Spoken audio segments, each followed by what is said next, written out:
তাই করতে হবে। কি হলো?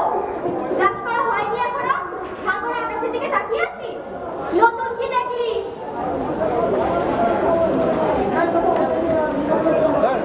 স্কুল থেকে বেরিয়ে সোজা কম্পিউটার ক্লাস।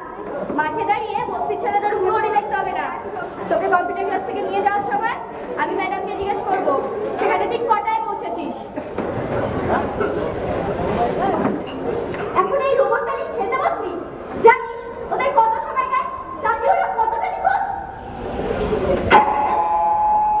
সকালে আবার সময় নষ্ট।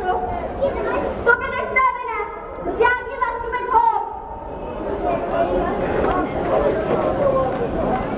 এসা তুই সকাল সকাল দিদি দাদা কমিক্সটা দিতে এলাম। ও আর করিয়া বিকেলে তো বাড়ি থাকবো না, অন্তিবাবুর বিয়ের পর দেখতে যাবো। ও মা, এখন ব্রাশ করছো? এত বেলায় উঠলে দিদি? আমি কখন উঠেছি জানো? 4:35। বাবা এইটুকু মেয়ে এত সকালে উঠিস? দেখ 7টা বেজে যায় তবু তাকে বিছানা থেকে নাড়ানো যায় না। আর আমি তো আবার দিদি দাদার মতো রাত করে পড়তে পারি না, তাই সকালে উঠি।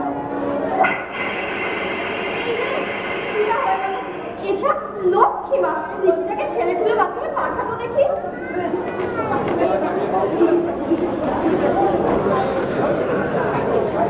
তুমি এখন এখানে রেখে দিয়েছো? পিচ্ছি। ওকে আমার ভালো লাগে। শুনলে, দরজাটা দিয়ে যাও।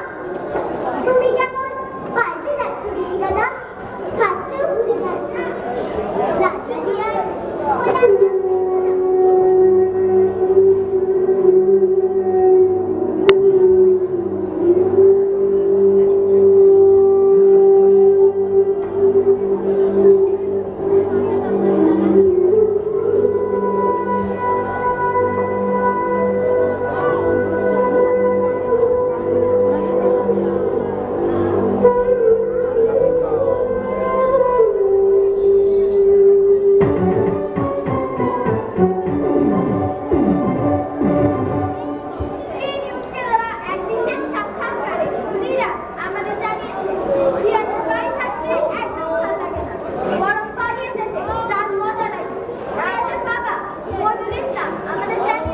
বাড়িতে কিন্তু সিরাজকে কেউ মারধর করে না, শুধু চোখে চোখে রাখতে হবে।